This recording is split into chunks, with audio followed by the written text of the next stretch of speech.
Hi guys, Pat here from Whitsunday Food Service. We put this little video together to announce that we are expanding and improving our facility here in Canterville.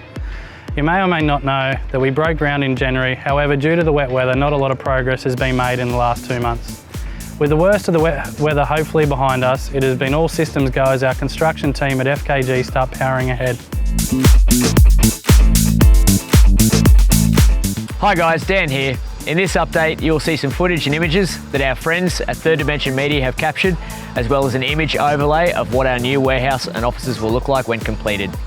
Some of the key features will include state-of-the-art freezer, cold and ambient dry store, over 1,300 pallet spaces and over 200 specialised racking shelves, 5 purpose-built all-weather dispatch and receival docks, new office space and training room, and last but not least, a new and improved retail outlet.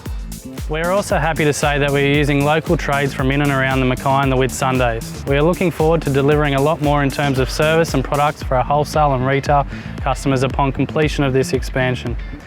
Over the coming months, we'll bring you updates in the form of images and video, and we'll talk you through what we are doing.